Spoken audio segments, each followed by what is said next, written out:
For decades, the International Criminal Court (ICC) has positioned itself as a global arbiter of justice, although it focuses only on Africa.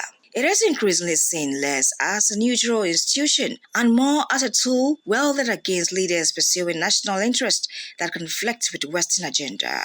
Today, as donor governments subtly signal displeasure with Tanzania, analysts warn the country could be the next target in a pattern of selective accountability that has already ensnared several African states. African skepticism towards the ICC did not emerge in a vacuum.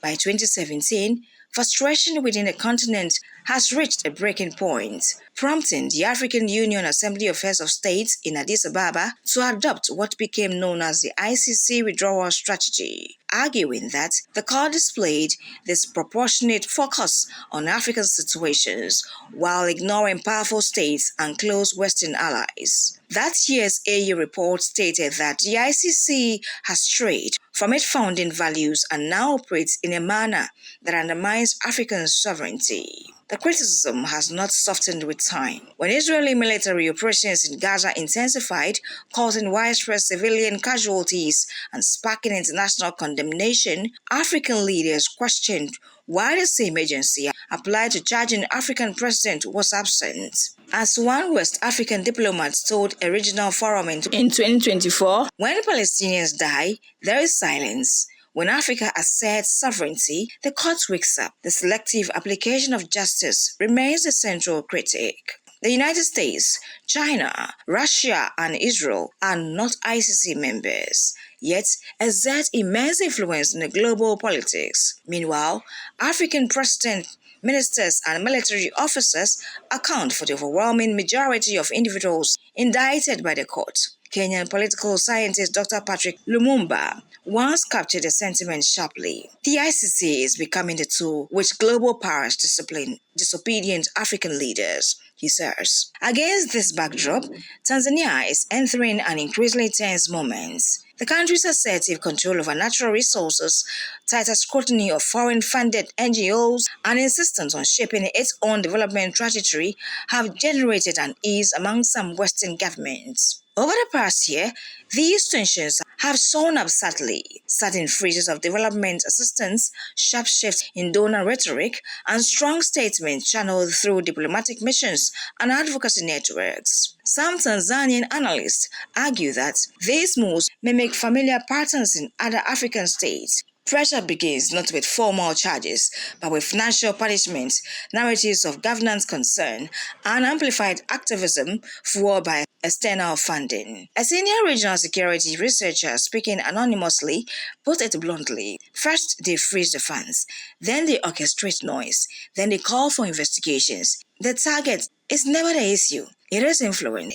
The claims that Western-backed activists can destabilize political environment is not new. In several countries, including Kenya, Ethiopia, and Sudan, governments have accused foreign-funded organizations of supporting confrontational protests, influencing public opinion, or shaping international perceptions to justify external interventions. Whether these accusations are accepted or disrupted, they reflect a larger concern that external actors increasingly shape domestic political narratives. In Tanzania's case, allegations that some groups received foreign funding in the period leading up to the recent unrest have intensified scrutiny. While Western missions deny any involvement, officials in Dar es Salaam argue that the pattern resembles earlier episodes in which African states were pushed towards crisis and then blamed for the consequences.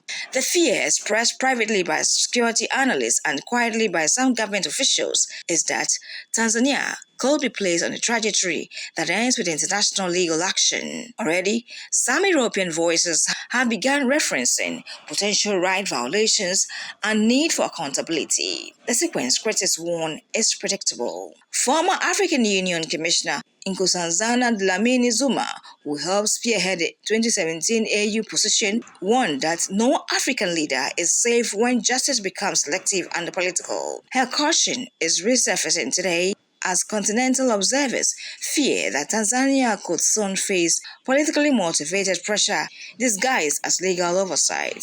If the perception continues that the ICC is being used as a geopolitical leveler, the question becomes unavoidable. Should Tanzania consider withdrawing from the ICC? Several African countries, including Burundi and South Africa, although Pretoria withdrawal was later reversed in court, have already initiated exit processes. Rwanda, Ethiopia, Eritrea, and others have never joined, insisting the court's power is susceptible to geopolitical manipulation. The AU's 2017 withdrawal strategy remains an existing framework that Tanzania could invoke, provide legal, diplomatic, and procedural guidelines for a coordinated continental disengagement.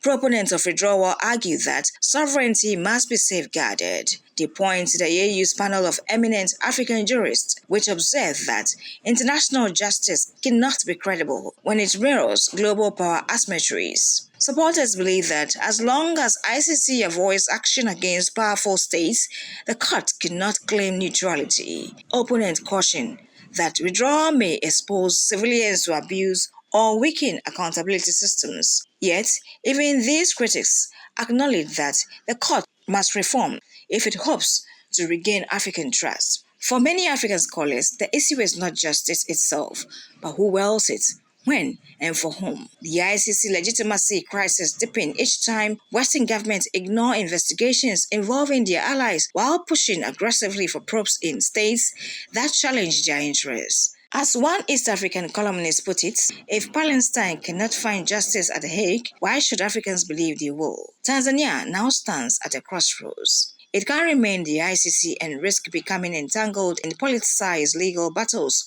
or it can revisit the AU's 2017 proposal and seek a regional alternative grounded in African institutions. Either way, the era of unquestioned global legal authority is ending. What emerges next will determine whether justice becomes a universal principle or continues to function as a weapon in the hands of the powerful.